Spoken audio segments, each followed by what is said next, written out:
Tonight, I am who I am. Donald Trump continues to dominate in the polls. I've never debated before. I'm not a debater. I get things done. But how will he do in Thursday's Republican debate? When Mexico sends its people, they're not sending their best. Then Trump has made immigration a key issue in the campaign. They're bringing drugs. They're bringing crime. Will it carry over to the debate stage? Go, Trump, go. Ann Coulter tonight weighs in. What a phrase to describe Senator Ted Cruz. Very conservative. Passionate. And Frank Luntz is back to share what New Hampshire voters think of the Republican presidential candidates. Plus, another more disturbing undercover video exposes Planned Parenthood. Should the federal government finally shut them down and defund this group? And why are Republicans incapable of getting that done? Hannity starts right here, right now. And welcome to Hannity. So we are just 2 days away from the very first 2016 Republican debate that will air right here live on the Fox News channel. And campaign, Carl Cameron has the very latest. Now we know who they are, Carl. Sean, it's been weeks of speculation and bare-knuckle scrambling among the candidates, and we finally know who the two rosters will actually have. There's no surprise for some of these candidates. Donald Trump has actually been in the 20s and leading the national polls for a couple of weeks, so he was a virtual lock to get into this race. Jeb Bush and Scott Walker are the only other candidates who've been consistently in double digits, though Walker has slipped a bit in some recent polls. Now, Mike Huckabee and Ben Carson have been steadily in the middle of the top 10, often even tied, usually just right over about halfway, 6 or 7 points apiece. Ted Cruz, Marco Rubio, Rand Paul, and Chris Christie have been shifting around in the single digits.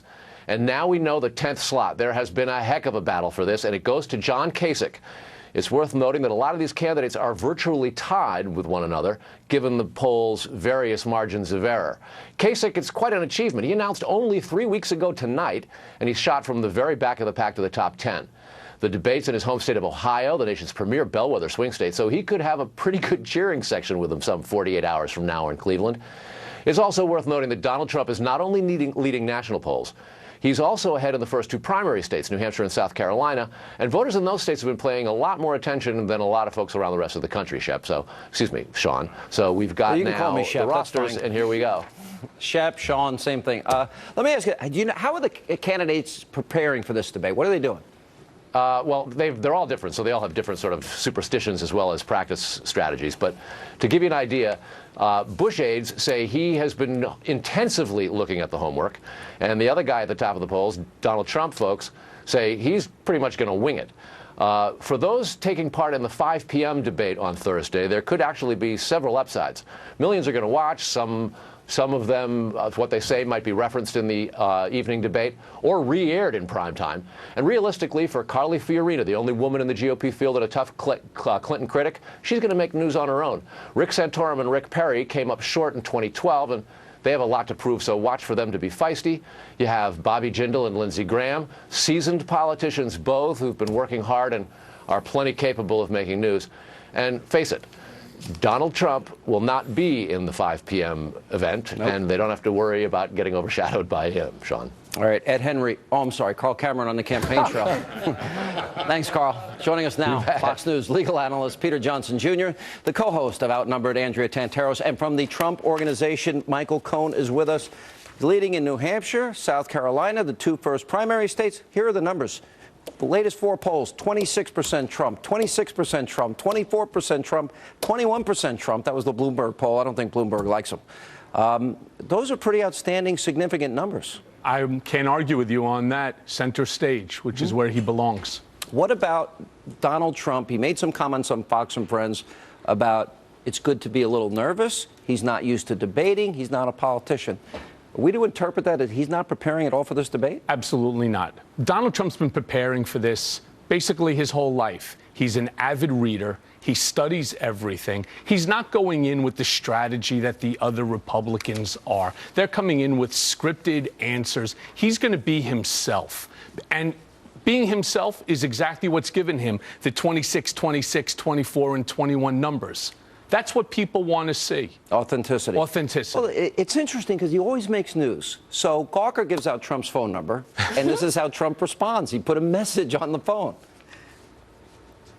This is Donald Trump, and I'm running for the presidency of the United States of America. With your help and support, together we can make America truly great again. Visit me on Twitter at @RealDonaldTrump and check out my campaign website at www.donaldtrump.com. Hope to see you on the campaign trail. We're going to do it. The mailbox is full and cannot accept any messages at this time. Goodbye. The only thing missing was the art of the deal. He didn't mention his best-selling business book. That or the was TV funny. show. Humor works. Or the golf courses or all the skyscrapers. But I guess we already know about all those who's things. smarter than Donald Trump That when was it a comes smart to play. this? I mean, this is really smart. Instead, you get Lindsey Graham goes ahead, lights his cell phone on fire, which, by the way, is not good for the environment, smashes it with a bat and a sword, and turns around and walks away from the number. Trump, this is the mentality of Donald Trump. This is why he's the greatest negotiator on the planet. Peter, I like the Donald Trump that gave out Lindsey Graham's phone number and the one that put that message up versus, say, the McCain fight. Thoughts? Yeah, no one likes the McCain fight. And I think in the end, Donald Trump doesn't like the McCain fight. And I think he made amends on it. He said John McCain was a hero, as he should have. But people like the entrepreneurial spirit. They like the idea of ingenuity. They like the idea of creativity. They like the idea of going off script, especially when the script has wound up in tragic proportions on a stage that we don't want to be on at this point. So if Donald Trump can say, I want to excite the American electorate, I want to make America great again, that's either going to succeed marvelously or not.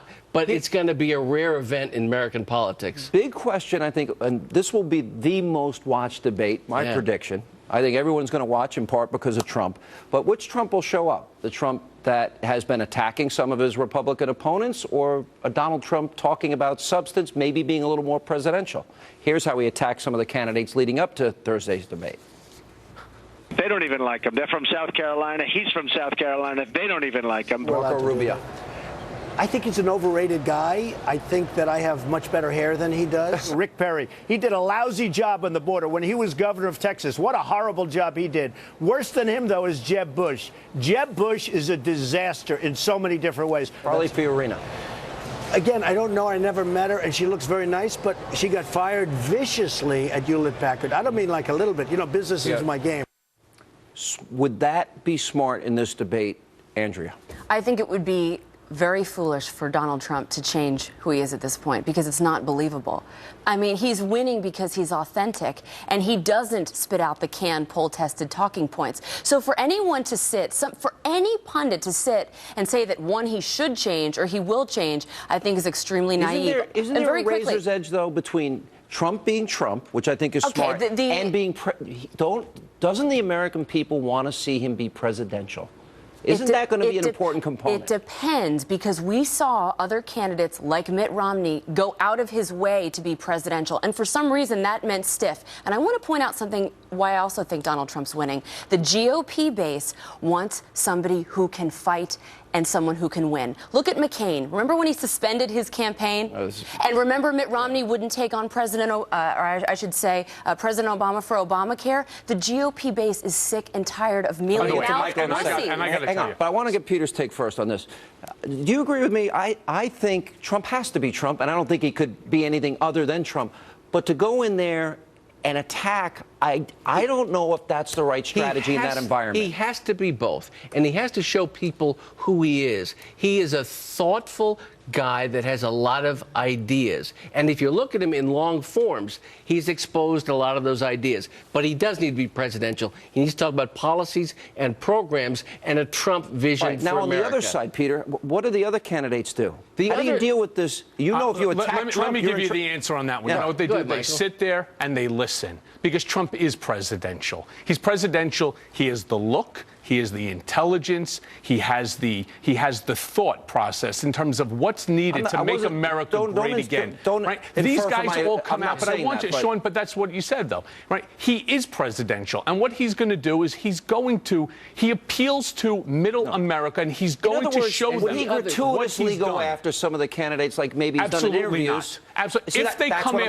they come after him, it's going to be lights out. And it's totally fair game. That's what I would agree with. But there has to be mutual respect in this debate. The candidates need to show each other the respect, right, Andrea? But at the same time, they need to say, we welcome an outsider to this process, and we acknowledge. Who is more likely to take on Trump? Who do you think it is? I think people who have nothing to lose, the lowest ones who barely made it onto the stage, who need to get out there, who may not have campaign coffers filled with money. But I do think that he needs to be careful about getting mired in the details, because the way these debates go, right. Yeah, Peter, you know this. You only have a minute. You time. can't get mired in these 10-point plans. Right. That's where Jeb Bush likes to go. Talk like an economist. He can't do that. But he does need to seem presidential, but not in the sense of being too stiff. A lot of this is a razor's edge. I don't think anybody's going to take on Mr. Trump at this upcoming debate. Oh, I think they're all going to gang up on him. Yeah, I got news for you. I don't think so, because I think that they're they all going to rally know. against him. I'll be very honest with you. I think they want to try to show themselves as being presidential. I agree with you. And I think that what's going to end up happening is they know that they come after him, he's coming back twice as hard. Guys, good to see you all. Good to see you. Good to see you. Thank you. And coming up next on this busy news night here on Hannity. They're bringing drugs, they're bringing crime, they're rapists, and some, I assume, are good people. But I speak to border guards, and they tell us what we're getting. All right, Donald Trump has single-handedly made illegal immigration a key issue on the campaign trail. So how big a topic will it be at Thursday's debate? We'll check in with Ann Coulter and Hugh Hewitt as they go head-to-head, and then later tonight here on Hannity. I never forgave him for hugging Obama. Right. Yeah. It's just a hug. I can't let it go. Pollster Frank Luntz, he's back to share more of what New Hampshire voters think of the Republican candidates. That and much more straight ahead.